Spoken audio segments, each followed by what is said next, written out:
Hello, everyone, and welcome back to another episode of The Push with Nick and KP. We are back once again to recap our weekly showing of NXT, this week taking place on December 23rd, 2025. We kick off the show with a match with Lola Vice and Izzy Dame with Shawn Spears. Worth noting here that Nico Vance is nowhere to be seen, and Shawn Spears is very notably looking around as if he not sure where he is. Booker and Vince throughout this match mention how neither woman can afford a loss, and of course those whereabouts of Tatum Paxley. The latter of those points come into play as Tatum shows up with a chainsaw to chase off Spears, and Izzy gets back in the ring mistakenly as she gets hit with a back fist by Lola Vice, who picks up the win here. The celebrations were short-lived, however, as Kalani Jordan then ambushes Lola from behind after her win, and this is, of course, after Lola made her feel anything but welcome earlier in the night when Kalani was seen moving her gear back to the NXT women's locker room. So, lots of continued stories here. Obviously, Izzy Dame and Tatum Paxley, far from over. And Kalani Jordan and Lola Vice appear that they have some issues to work out on their own. So no issues with the outcome here, and continued storyline. We are then joined by our new Women's North American Champion, Thea Hale, clearly very emotional at how many challenges she's gone through. But through all of that, overcoming those challenges, that has allowed her to become the youngest Women's North American Champion in NXT. Thea says that with this title, she finally feels like a grown-ass woman. Had to get that in there. She then enters a former North American champion in that of Blake Monroe, who clearly is very emotional after losing her title last week.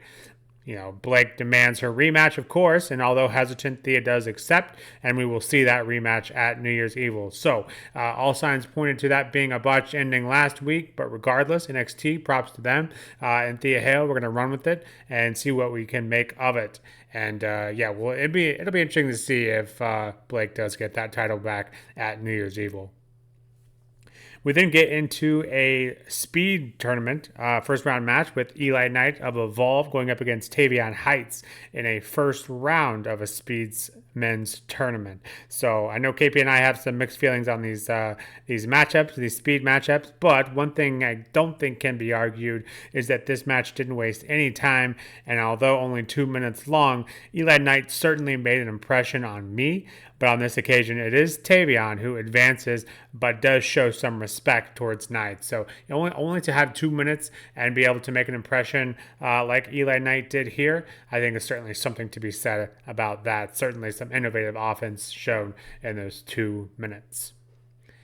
Getting into the second half of NXT, we see Leon Slater, TNA's X Division champion, and Oba Femi, NXT's champion, are being interviewed backstage. Nothing crazy here, but Oba does speak about the monumental 2025 that he had, but then Leon goes on to talk about his moniker of the youngest in charge was not just that, but a way of life that he was forced to become. And then at New Year's Evil, we'll see the next big moment from Leon Slater. So nothing really, like I said, reinventing the wheel here, but two, clearly very focused champion and challenger here. Looking forward to that matchup at New Year's Evil. We then see Javon Evans and Ricky Saints join NXT's GM Ava along with some security.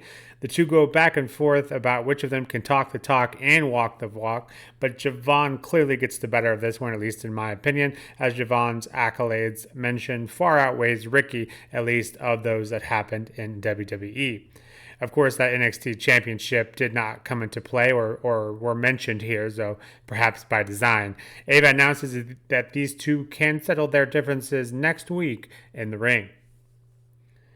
We then see the winners of LFG Season 2, Skylar Gray and Shiloh Hill, go up against Channing Stacks Lorenzo and Miss NXT herself, Ariana Grace, who are both donning attires with 100% genuine Grinch hair in a Christmas Chaos mixed tag team match.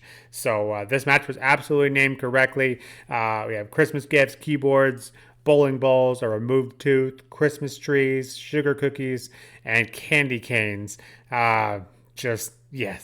like I said, very aptly named. I'm a big advocate for the continued usage of these mixed tag team matchups, and this one is no exception. Love also using LFG talent and then utilizing Ariana Grace. I think she has one of the highest entertainment factors in WWE, and absolutely perfect in a match like this. The winners here are Shiloh Hill and Skylar Gray, which obviously is great for them. They haven't seen a ton of in-ring time since winning season 2, and still not a fan of that name change for Skylar, aka Danny. But regardless, Skylar does get the win here over Ariana, which I think is a great call. Yeah, but ton of fun in this matchup.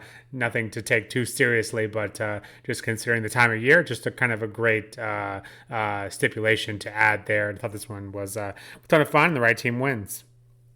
We then get into our second speed tournament matchup here. Andre Chase in a protective mask going up against Alexis King. And although this match is longer than the first one, I don't believe it's quite as good. Alexis King picks up the win here after focusing on what was clearly the biggest area of weakness on Chase, which was his mask-covered nose.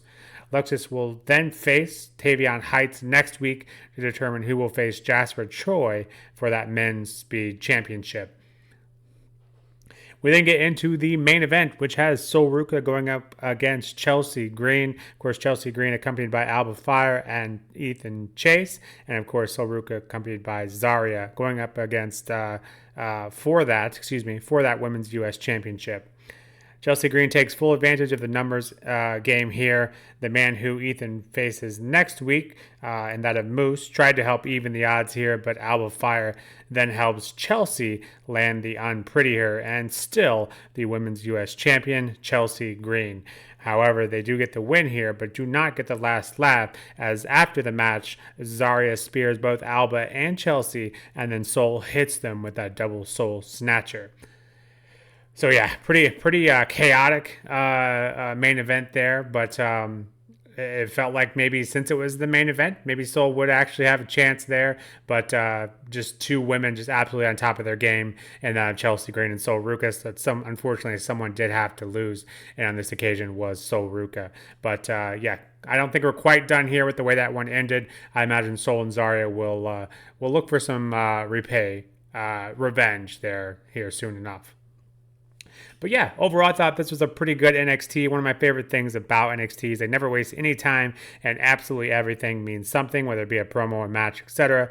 And this episode is no different, setting up a few matches, very enticing matchups, I might add, for next week, and of course New Year's Evil, just a couple weeks out as well. So a good few matches to boot, and then that ending with Sol Ruca and Chelsea Green to main event the show, I thought was a great matchup as well. But yeah, tons of things going on here on NXT. But what did you think of this episode of NXT? Please let us know in the comments below your least favorite parts of it, your best matchup, some decisions made that you didn't quite agree with, and that Christmas Chaos match. What'd you make of that and the continued utilization of the mixed tag team matchups?